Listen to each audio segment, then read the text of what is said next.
tukaba dukomeje amasomo yacu ajyanye n'ukwezi gutagatifu kwa Ramadan, masailu al-mufattirat. Ahanga bagiye kutubwira cyangwa se ni mas'ala cyangwa se ni inyigisho zijyanye n'ibikorwa cyangwa se bya bindi abantu benshi bashobora kuba bashidikanyaho mu gihe bashobora kuba babikora. Ese ibyo bikorwa bishobora kuba byabikira sawmun?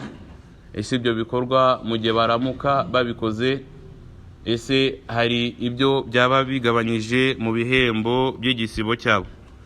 Iyi mas'ala cyangwa se iki gitabo cyacu kikaba kirimo mas'ala zigeze muri 32, ariko insha Allah Imana nidufasha tuzagenda turebera hamwe izo mas'ala cyangwa se izo nyigisho zijyanye n'ukwezi kwa Ramadani cyangwa se nuko kwezi turimo, ukwezi gutagatifu Imana subhanahu wa ta'ala yamanuyemo Qur'an. Mas'ala ya mbere ni mas'ala igira iti: ese mu gihe umuntu yaramuka akoresheje akuma kandi bakoresha ka spray cyangwa se kandi bakoresha mu gihe umuntu ashobora kuba arwara cyangwa se afite ikibazo cy'ubuhumekero aricyo asma, ese mu gihe aramuka akoresheje kariya ga spray cyangwa se kariya gati bishobora kuba byamwangiriza sawmun? Niyo mpamvu twavuze ati muri izi mas'ala cyangwa se muri iki gitabo cyacu harimo mas'ala zigize muri 32 abantu bashobora kuba bashidikanyaho cyangwa se batazi hukumu cyangwa se itegeko ijyanye n'ibi bikorwa cyangwa se n'izi nyigisho cyangwa se n'izi mas'ala 32. Mas'ala ya mbere nuko batubwira ngo ese mu gihe umuntu yaba arwaye asma, ubundi asma ni indwara y'ubuhumekero cyangwa se ni indwara umuntu ashobora kuba yarwara umwuka ukaba wamubana muke. Ese mu gihe aramuka afite kariya gati kaga spray cyangwa se ku bantu barwara asma barakazi, ni agati kajya kumera nk'agatibe umuntu yipompa cyangwa se umuntu asa nkaho apompa cyangwa se apompa mu kanwa kugira ngo abashe cyangwa se kugira ngo mu muhogo ase nkaho horoha. Ese mu gihe umuntu yaramuka akoresheje aka gatibe cyangwa se aka gakoresho bishobora kuba byamwangiriza sawmun? Batubwira yuko ubundi aka gatibe mukawinun min ma'in wa oxygen wa mustahdaratun tibiyya. Batubwira yuko aka gatibe mbere na mbere gakozwe n'ibintu bitatu. Mbere na mbere harimo amazi, icya kabiri hakaba harimo oxygen, kwa ko twabonye yuko asma ni indwara cyangwa se n'uburwayi bwa bandi bafite ikibazo cy'ubuhumekero, kuba umwuka ushaka kwagira gute wabana muke. Hanyuma icya gatatu nuko harimo izindi composition cyangwa se izindi cyangwa se ibindi bintu bijyanye n'umuti cyangwa se nibigize umuti. Ese mu gihe umuntu yaramuka akoresheje aka gatibe cyangwa se aka gati, ariko bisobanuke neza ntabwo ari ibinini, ni agatibe kameze nka spray cyangwa se n'agatibe umuntu asa nkaho akanda kagasohora gaze cyangwa se ibintu bimeze nk'amazi kugira ngo bimwongere umwuka mu muhogo akomeze cyangwa se arusheho guhumeka.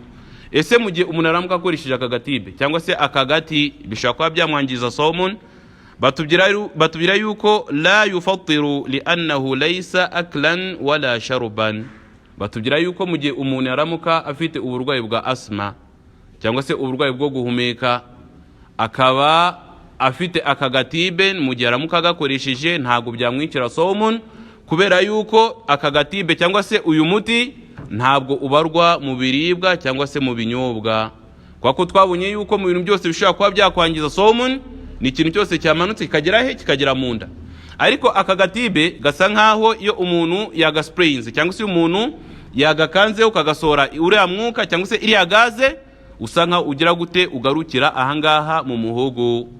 Abamenyi bagaragaje yuko aka gatibe cyangwa se kuri babandi bafite ikibazo cya asma bashobora kuba bakoresha aka gatibe ntabwo gashobora kuba kagira gute kabangiriza sawmun, kubera yuko ntabwo kabarwa mu biribwa cyangwa se mu binyobwa. Wa yushbihu halatu tamadhmad wal istinshaq. Bagaragaje yuko aka gatibe kagereranywa nk'umuntu ushaka kuba yagize gute arimo aratawaza akamanura cyangwa se akaba yajundika amazi akayacira, cyangwa se al istinshaq kuba yagira gute yashuruza amazi mazuru akagira gute akayasohora. Bivuga ati mas'ala ya mbere nuko twabonye yuko aka gatibe cyangwa se aka gaspray k'abantu barwaye asma mu gihe baramuka bagakoresheje, cyane cyane abasaza, nuko tubona munsi y'igiti huzemo abasore lakini wa vijana mkirudi nyumbani mubwira abasaza yuko kari hagati ka spray cyangwa se kari hagati ka asma ntabwo kangiza iki kangiza saumun. Ariko bitandukanye n'ibinini amasala unajua zisobanukirwa neza. Kuna samtu anaweza katoka cyangwa se umuntu ashobora kuba yava hano akajya kuba ati batubye yuko ebana ibinini bya asma ntabwo byica saumun. La twavuze yuko agaspray kubera ko kaba kameze nka gaze umuntu apuriza mu kanwa, kari agaspray ntabwo kagira gute ntabwo kangiza iki kangiza igisibo. Ariko mu gihe umuntu aramuka afashe ibinini bikaba byamanuka mu nda, kiriya gihe ibinini bimwangiriza iki bimwangiriza igisibo, kwa ko Imana subhanahu wa ta'ala tubwiye ngo wakulu washrabu hatta yatabayyana lakumul khaytul abyadu min al khaytil aswadi min al fajri. Allah subhanahu wa ta'ala ukatweretse yuko twemerewe kuba twarya cyangwa se tukanywa kugeza ryari, kugeza kuri salatu al fajri. Bivuga ati ikintu cyose gishobora kuba cyafata hukumun cyangwa se itegeko cyangwa se umwanya w'ibiryo cyamanutse mu nda, kiriya gihe kiba kiri haramu cyangwa se kiriya gihe cyangiza igisibo. Iyi ni masala ya mbere muri masala zingahe 32.